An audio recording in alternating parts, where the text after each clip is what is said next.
cuire ce poulet-là à 300, pas plus que ça, parce que c'est très pauvre en matière grasse. Alors, on va pas cuire le poulet de façon excessive. On va tenir ça à 300, on va ajuster notre température et notre temps. Moi, je vais plutôt cuire le poulet de façon entière, mais je vais couper seulement que les 2 ailes pour m'en servir pour venir asseoir le poulet dans sa cuisson. Ce qui fait que ça va faire une cuisson mixte. On tourne notre poulet, et puis l'idée, c'est d'aller où est-ce que ça plie. Je vais sur le dessus, puis à un moment donné, ça vient tout seul.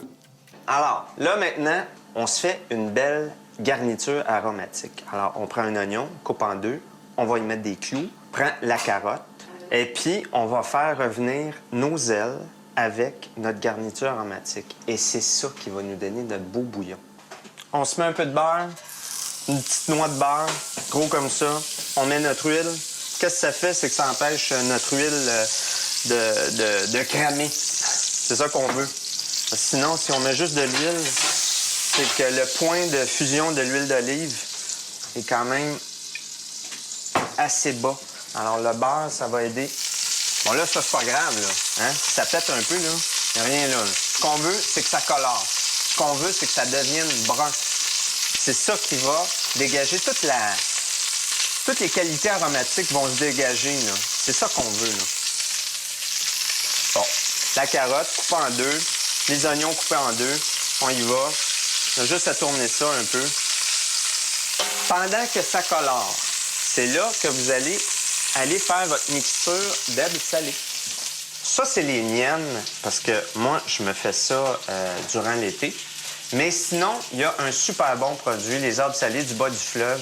Allez-y avec ce produit-là, là, c'est l'équivalent. Okay, on y va généreusement. On prend environ 2 cuillerées d'herbes salées.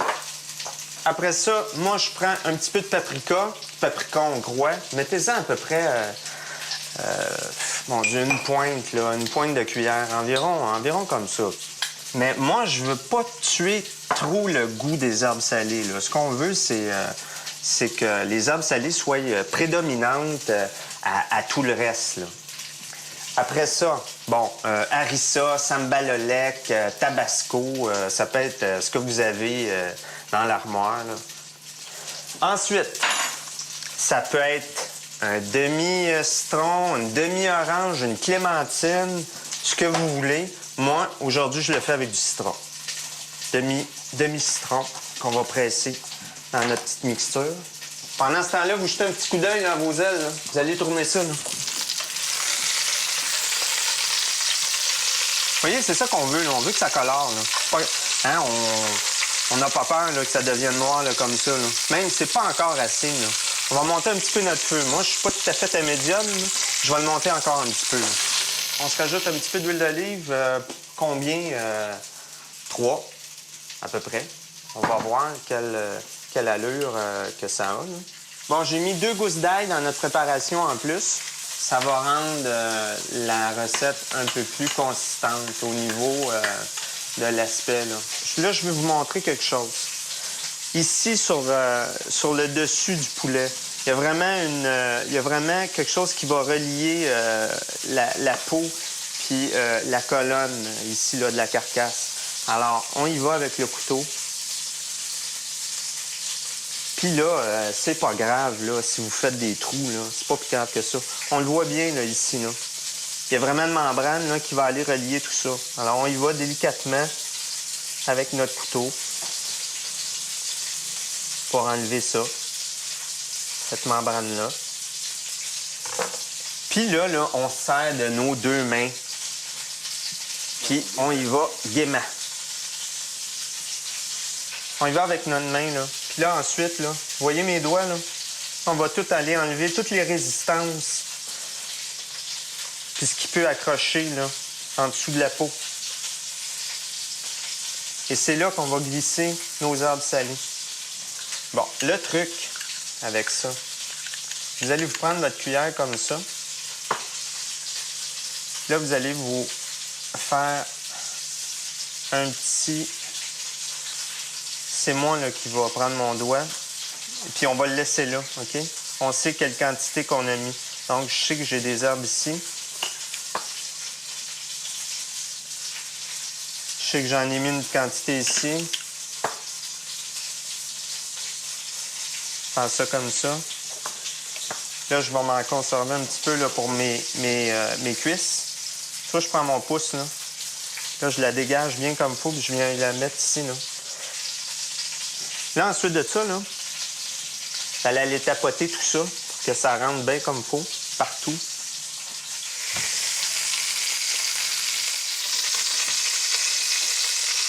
Ah, c'est ça le beau brun qu'on voulait. C'est ça qui va donner bon goût là, à notre bouillon. Juste avant, ce qu'on va faire, on va enlever tout ça, on va se mettre ça dans une assiette, puis on va jeter l'excédent de gras. Et puis là, c'est le temps de déglacer. Un verre, moi je prends du Noliprate. Un verre, on déglace avec ça, puis ensuite, on va combler avec de l'eau. Là, c'est important, hein, parce qu'on est allé chercher tous les sucres, la caramélisation, là. Et puis ensuite de ça, on va rajouter notre garniture aromatique, puis on va asseoir notre poulet. On va venir asseoir notre poulet sur nos deux ailes. Qu'est-ce que ça va faire? Ça va faire que, comme dirait ma fille, on va aller chercher nos deux beaux morceaux de saulilet. Mais sinon, ils collent dans le fond.